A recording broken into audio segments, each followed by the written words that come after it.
हिंदी सक्तीविरोधात आंदोलन करणाऱ्या संदीप देशपांडे, मनसेचे संदीप देशपांडे यांची आज सरकारविरोधात बोलताना जीभ घसरली।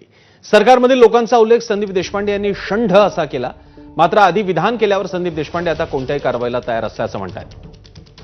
आपल्या विरोधात हक्कभंग आणला तरी आपण तयार असल्याचं ते म्हणाले। विधान भवनात संसद अंदाज समितीला 75 वर्ष पूर्ण होत असल्यानिमित्त लोकसभा अध्यक्षांच्या अध्यक्षतेखाली राष्ट्रीय परिषद सुरू आहे। या परिषदेत केवळ हिंदी आणि इंग्रजीतील मजकुरावरून असल्यामुळे वाद निर्माण झालाय। त्यावर टीका करताना संदीप देशपांडे यांनी सरकारमध्ये षंढ बसले असतील तर मराठी माणसानं काय करावं असा सवाल केला।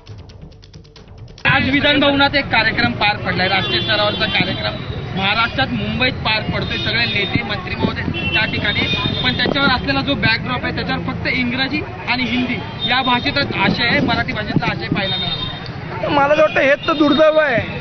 आणि सगळे जर षंढ लोक तिथे बसले असतील तर मराठी माणसांनी करायचं काय? माझा शब्द झोंबला असेल पण त्याच्यावर त्यांनी विचार केला पाहिजे। बाकी राहिला हक्काभंगाचा विषय, त्या कारवाईला मी सामोरं जायला तयार आहे। उद्या मला जर जेलमध्ये जायची वेळ आली तर मराठी भाषेसाठी मी जेलमध्ये जायला तयार आहे।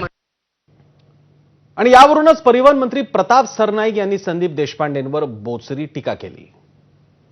जर लोकप्रतिनिधींना कोणी षंढ बनत असेल, ज्याचा छोट्याशा सभागृहात जाण्याची हिंमत नाहीये किंवा पात्रता नाही, तो जर सर्वोच्च सभागृहामध्ये जाणाऱ्या व्यक्तींना षंढ म्हणत असेल, म्हणजे मुख्यमंत्र्यांपासून 2288वा आमदार किंवा आमच्या विधान परिषदेतील 79 सगळे 78 सगळे सदस्य या सर्वांना जर षंढ म्हणण्याची हिंमत कोणी दाखवत असेल तर त्याला त्याची जागा आम्ही दाखवू।